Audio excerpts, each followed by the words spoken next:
वह एक ढीला ढाला सुनहरे पीले रंग को चोगा पहने थे, जिसकी लंबी बाहें उन्हें पूरी तरह से ढके हुए थीं। जिस आसन में वह बैठे थे उससे उनके पांव नहीं दिख रहे थे, लेकिन मैं जानता था कि वे नंगे पांव थे।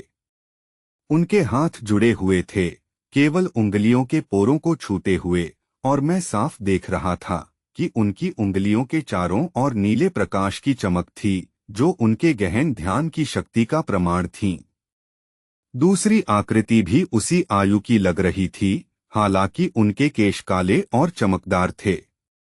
चोगे के रंग के अतिरिक्त जो कि चमकदार नारंगी रंग का था, वह अपने सहयोगी की तरह ही दिख रहे थे।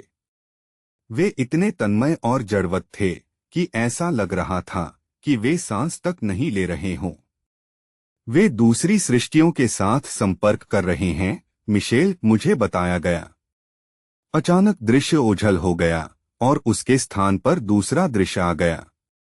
एक महल जिसकी आकृति पैगोडा जैसी थी, जिसकी छत स्वर्ण मंडित थी, हमारे सामने था, अपने गगनचुंबी शिखरों के साथ। इसके फाटक, इसकी बड़ी बड़ी खिड़कियां शानदार बगीचों में खुल रही थीं, और उसके रंगे पुते जलाशयों में पानी के फव्वारे चल रहे थे, जो अपराह्न के सूर्य की किरणों के साथ इंद्रधनुष रच रहे थे।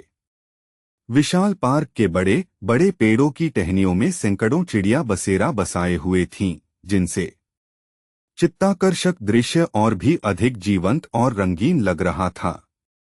लोग चित्र विचित्र रंग के चोगे पहने हुए समूहों में भ्रमण कर रहे थे, पेड़ों की छाया में या जलाशय के किनारे। कुछ लोग विशेष रूप से विश्राम और निवास के लिए तैयार की गई फूलों से लदी झाड़ियों की छांव में आत्मध्यान कर रहे थे।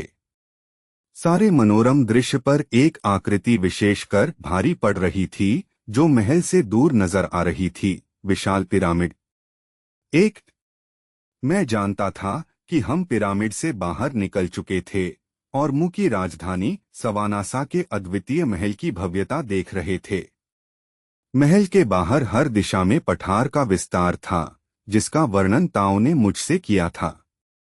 एक अकेली चट्टान से गढ़ा गया कम से कम 40 मीटर चौड़ा पथ बगीचे के केंद्र से बाहर पठार तक जा रहा था। उसके दोनों तरफ विशाल छायादार वृक्ष खड़े थे, जिनके बीच बीच में भव्य मूर्तियां खड़ी थीं। कुछ मूर्तियां लाल या हरे चौड़ी धारीदार टोप पहने हुए थीं। हम घोड़ों और डॉल्फिन जैसे सिर वाले चौपायों पशु, जिनके विषय में मैंने कभी नहीं सुना था, जिन्हें देखकर हतप्रभ था, पर सवार लोगों के बीच से होकर आगे बढ़ने लगे।